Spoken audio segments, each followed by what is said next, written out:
With pleasure. You're watching World Insight with Tian Wei. Still to come on our program. Tensions between India and China have flared up after Indian troops crossed into Chinese territory to stop what they called a road getting built. And can the Asian giants use their shared membership of the deal to end the stalemate? We're going to ask those questions in a later discussion.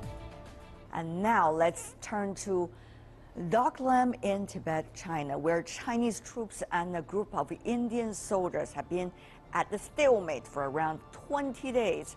It is the very first time that Indian troops overstepped the mutually recognized boundary line and crossed into the Chinese territory. China urged the Indian side to abide by the boundary convention, respect China's territorial integrity, and immediately withdraw its border troops back to the Indian side of the border.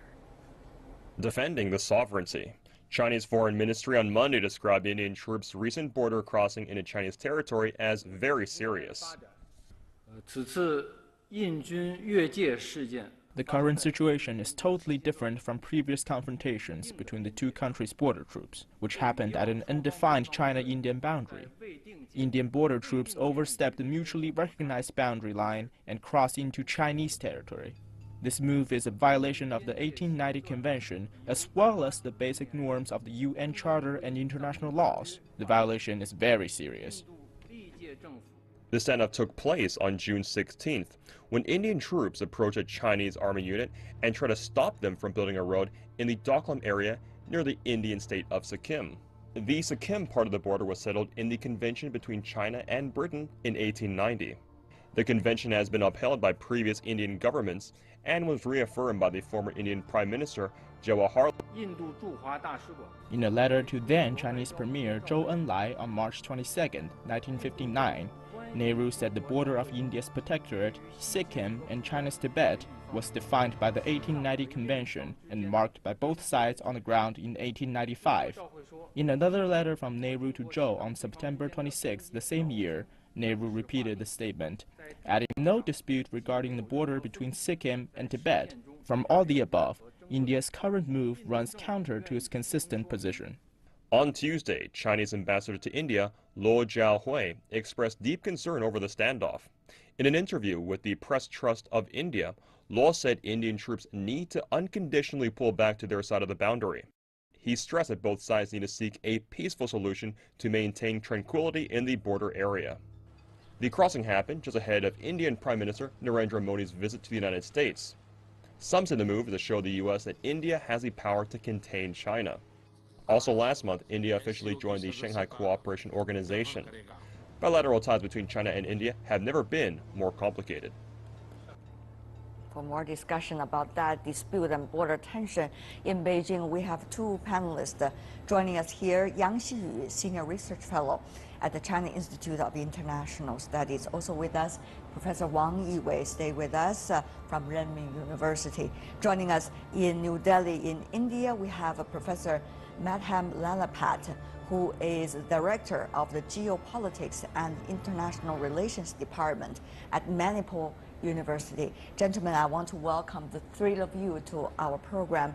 First of all, is there a way to resolve what is now a border tension and likely, if go on like this, a crisis?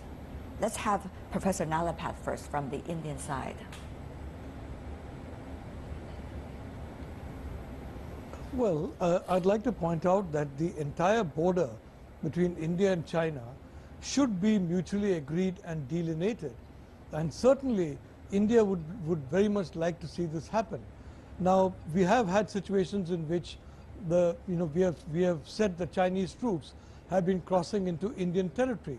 In fact, some 300 such incidents take place on average every year.